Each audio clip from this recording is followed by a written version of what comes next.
Stating thing broadly, the human individual thus lives far within his limits. He possesses powers of various sorts which he habitually fails to use. Yes, you who are reading these lines possess powers of various sorts which you habitually fail to use, and one of these powers you are probably not using to the fullest extent, is your magic ability to praise people and inspire them with the realization of their latent possibilities. Abilities wither under criticism, they blossom under encouragement. To become a more effective leader of people, apply. Principle 6. Praise the slightest improvement and praise every improvement. Be hearty in your approbation and lavish in your praise. 7. Give a dog a good name. What do you do when a person who has been a good worker begins to turn in shoddy work? You can fire him or her, but that really doesn't solve anything. You can berate the worker, but this usually causes resentment. Henry Henke, a service manager for a large truck dealership in Lowell, Indiana, had a mechanic whose work had become less than satisfactory. Instead of calling him out or threatening him, Mr. Henke called him into his office and had a heart-to-heart talk with him. "Bill," he said, "you are a fine mechanic. You have been in this line of work for a good number of years.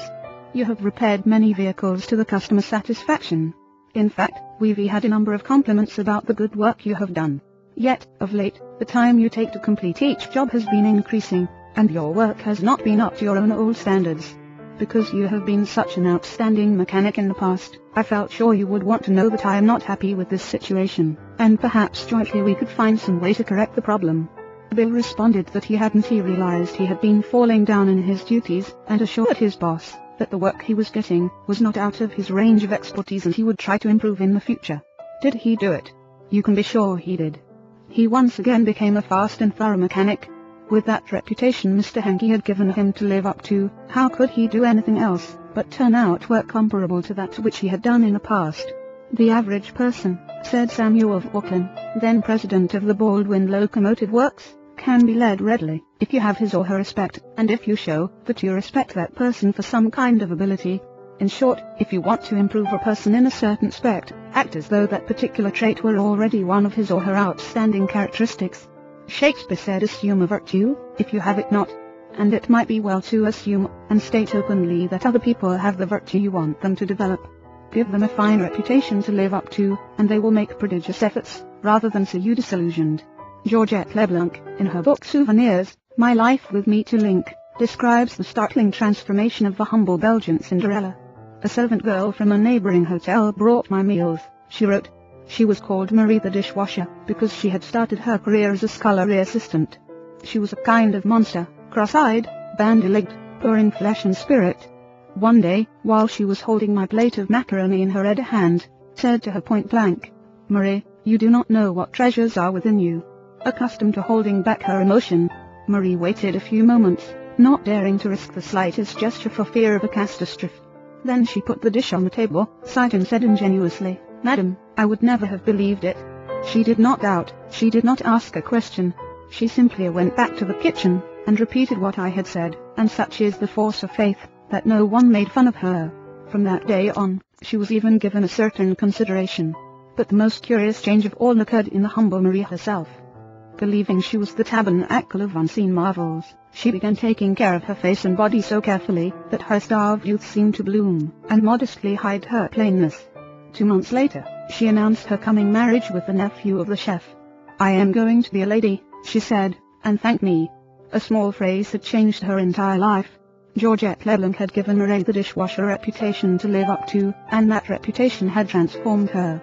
Bill Parker, a sales representative for a food company in Daytona Beach, Florida, was very excited about the new line of products his company was introducing, and was upset when the manager of a large independent food market turned down the opportunity to carry it in his store.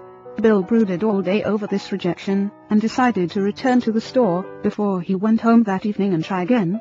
"Jack," he said, "since I left this morning I realized I hadn't given you the entire picture of our new line, and I would appreciate some of your time to tell you about the points I omitted. I have respected the fact that you are always willing to listen, and are big enough to change your mind when the facts warrant a change." Could Jack refuse to give him another hearing? Not with that reputation to live up to. One morning Dr. Martin Fitzhugh, a dentist in Dublin, Ireland, was shocked when one of his patients pointed out to him that the metal cup holder which she was using to rinse her mouth was not very clean. True, the patient drank from the paper cup, not the holder, but it certainly was not professional to use tarnished equipment. When the patient left, Dr. Fitzhugh retreated to his private office to write a note to Bridget, the charwoman, who came twice a week to clean his office. He wrote, "My dear Bridget, see you so seldom, I thought I'd take the time to thank you for the fine job of cleaning you've been doing. By the way, I thought I'd mention that since hours, twice a week, is a very limited amount of time, please feel free to work an extra half hour from time to time, if you feel you need to do those once in a while things like polishing the cup holders and the like. I, of course, will pay you for the extra time." The next day, when I walked into my office, Dr. Fitzhugh reported, my desk had been polished to a mirror-like finish, as had my chair, which I nearly slid out of. When I went into the treatment room I found the shiniest, cleanest chrome-plated cup holder I had ever seen nestled in its receptacle. I had given my charwoman a fine reputation to live up to, and because of this small gesture she outperformed all her past efforts. How much additional time did she spend on this? That's right, none at all. There is an old saying, give a dog a bad name, and you may as well hang him. But give him a good name and see what happens.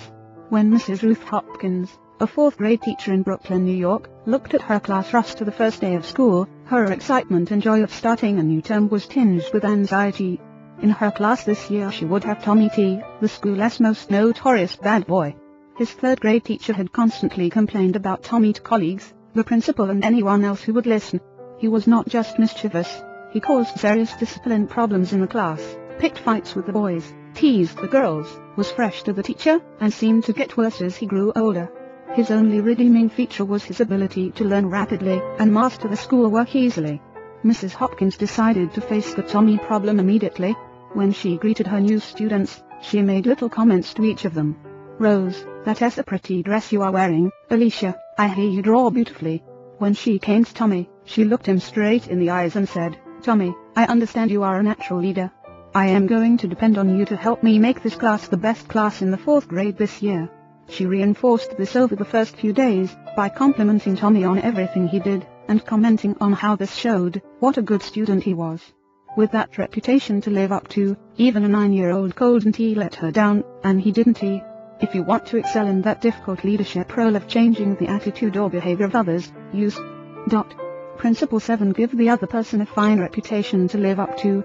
8. Make the fault seem easy to correct. A bachelor friend of mine, about 40 years old, became engaged, and his fiancée persuaded him to take some belated dancing lessons. "The Lord knows I needed dancing lessons," he confessed as he told me the story, "for I danced just as I did when I first started 20 years ago.